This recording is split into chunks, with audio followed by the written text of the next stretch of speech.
The faint glow of neon signs flickered against the darkening sky as Terrence parked his dusty pickup truck in front of Elliot's Taproom, a modest bar just off Highway 74 in North Carolina. The bar wasn't anything fancy, just a staple for locals, truckers, and road-weary souls looking for a cold drink in a quiet corner. Terrence, having just returned from deployment a week ago, wanted nothing more than a moment to relax before heading back to the demands of everyday life, ***. Pushing open the creaky door, Terrence stepped inside and was greeted by a wave of chatter and the hum of an old jukebox playing Johnny Cash. He scanned the room, taking in the usual crowd, a couple of regulars playing pool, a group laughing at the bar, and a few loners sipping beer in silence.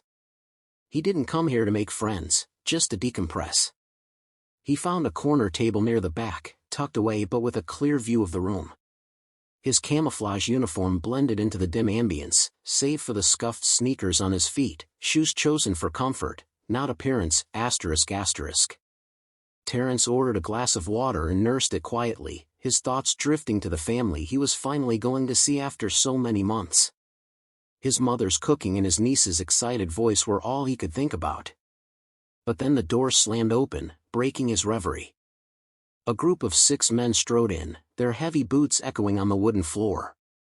They were older, their leather jackets emblazoned with patches and insignias that declared them veterans.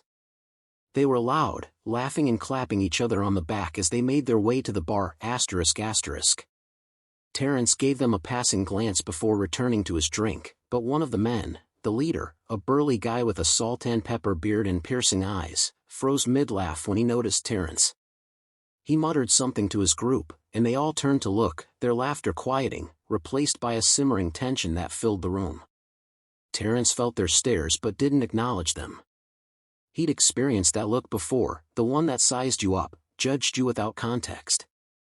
He sipped his water, trying to focus on the jukebox instead of the growing unease, ***. At the bar, the group huddled closer, their voices low but pointed. The leader, Hank, whispered something, and one of the others laughed, casting a glance in Terrence's direction. Terrence kept his calm, his posture relaxed but his senses sharp. He had learned long ago to stay composed under pressure, lessons from years of service. Still, the weight of their stares didn't go unnoticed.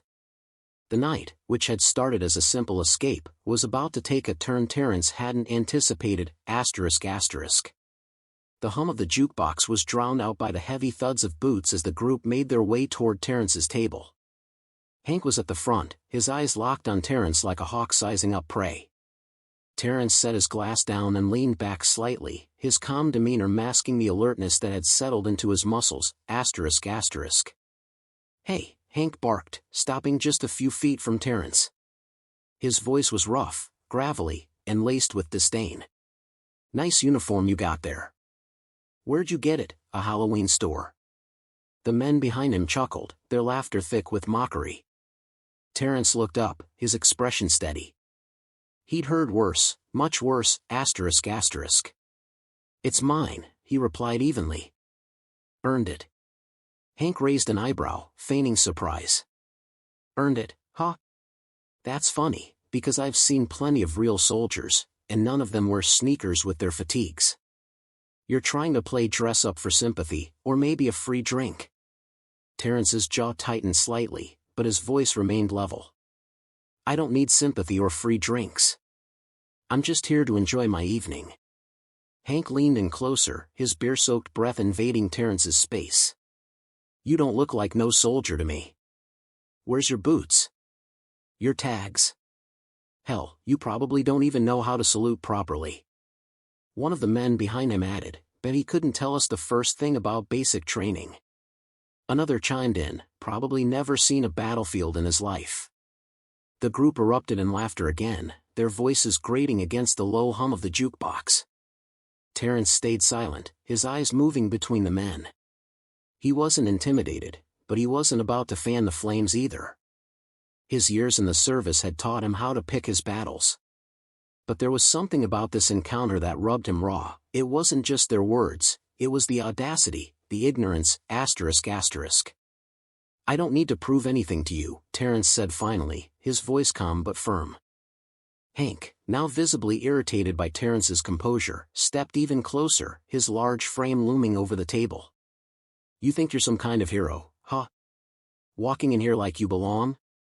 I don't think you do." The room seemed to hold its breath. Terrence met the man's gaze, unflinching. "I've served 3 tours overseas," he said, his voice steady but carrying an edge. "And I don't need your approval to belong anywhere." The laughter stopped. Hank hesitated, his bravado faltering under the weight of Terrence's words. But pride wouldn't let him back down. Instead, he scoffed.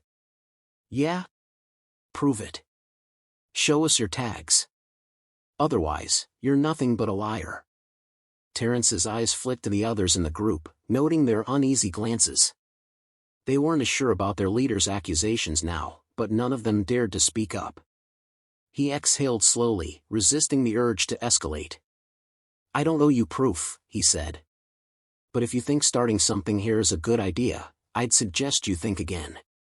The tension in the room was palpable. The bartender's hand hovered near the phone, ready to call for help.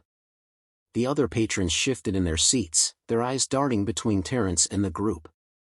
And yet, Hank didn't move. Instead, his smirk returned, sharper and meaner than before. "You've got a smart mouth," he said, his voice low and threatening. "Let's see if it's as quick as your fists." The moment hung in the air, stretched tight like a wire ready to snap. Then Hank lunged forward, his hand reaching for Terrence's collar. His movement was clumsy, driven more by bravado than skill, but it was enough to set everything in motion, asterisk asterisk. Terrence didn't think, he reacted. Years of training kicked in, and with a swift, precise movement, he sidestepped the grab, catching Hank's wrist in midair. In one fluid motion, Terrence twisted the arm behind Hank's back and used his weight to push him forward, pinning him face first against the edge of the table. Hank let out a strangled yelp of pain, his bravado evaporating in an instant, asterisk asterisk. The bar erupted in gasps and murmurs as the remaining bikers froze, their wide-eyed stares fixed on their immobilized leader. For a moment, no one moved. Terrence's voice cut through the stunned silence, low and controlled but carrying an unmistakable authority. "I told you to think twice before starting something. You don't know who you're messing with." Hank struggled against Terrence's hold, but it was no use.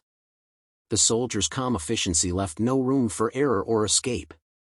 From across the room, one of the bikers took a hesitant step forward, his hands raised in a half-hearted attempt to intervene. "Hey, man," he stammered. "Let him go. He didn't mean nothing by it." Terrence glanced up, his eyes locking onto the man. "He came at me. You saw it. If you want him free, tell him to calm down first." The bartender, who had been silently watching with the phone in hand, finally spoke up. "Maybe it's time for you all to leave before this gets worse." But Hank, even with his arm twisted and his face pressed to the table, wasn't ready to back down completely. He snarled through gritted teeth, "Call the cops. This guy just assaulted me. He's wearing a fake uniform, and I want him arrested." Terrence released him with a controlled shove, and Hank stumbled forward, clutching his arm as he turned to glare at the soldier. "You'll pay for this," he growled, his tone dripping with malice, asterisk asterisk. The rest of the bikers rallied behind him, emboldened by the perceived slight against their leader. One of them pulled out a phone, dialing 911 with shaking hands. "Yeah, we've got a guy here impersonating a soldier," he said loudly. "And he just assaulted my friend." Terrence stood still, his expression calm but his mind racing. He knew how this looked, knew how quickly things could spiral out of control. But he also knew he hadn't done anything wrong. His years of service, his sacrifices, everything he stood for would hold up against their baseless accusations. He just had to stay calm, asterisk asterisk. Outside, the sound of approaching sirens cut through the tense air. Red and blue lights flashed against the bar's windows, casting shifting shadows across the room. The police had arrived, asterisk asterisk. The doors swung open, and 2 officers stepped inside, one a broad-shouldered man with a close-cropped haircut, the other a woman with sharp features and a calm, observant demeanor.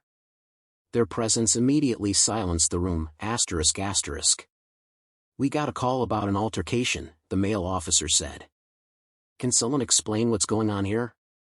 Hank, still clutching his wrist, was the first to speak. "That guy assaulted me.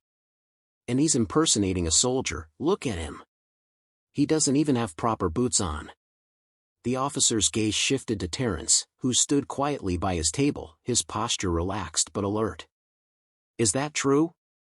Terrence shook his head slowly. "No, sir.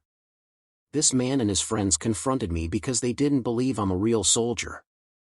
When he tried to grab me, I defended myself." The female officer stepped forward. "Did anyone witness what happened?" The bartender spoke up. "I saw it. Hank went after him first. That soldier just reacted to protect himself, it wasn't an assault." A murmur of agreement rippled through the room. One patron near the jukebox added, "Yeah, he didn't start anything. Hank's been on edge since he walked in." The male officer turned back to Terrence. "Do you have any proof of your service, sir?" Terrence nodded toward his duffel bag. "In that bag, I've got my service uniform with my name and rank. I also have my ID in my wallet.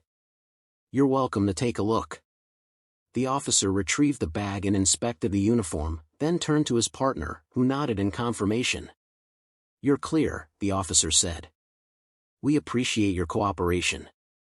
Hank, still nursing his bruised pride, growled, "You're just going to take his word for it? He could have faked all that." The female officer shot him a sharp look. "Enough. From what I've heard, you instigated this, and you're lucky he's not pressing charges against you for assault." Hank's bluster deflated. The officers filed a report, warning the bikers about false accusations before escorting them out.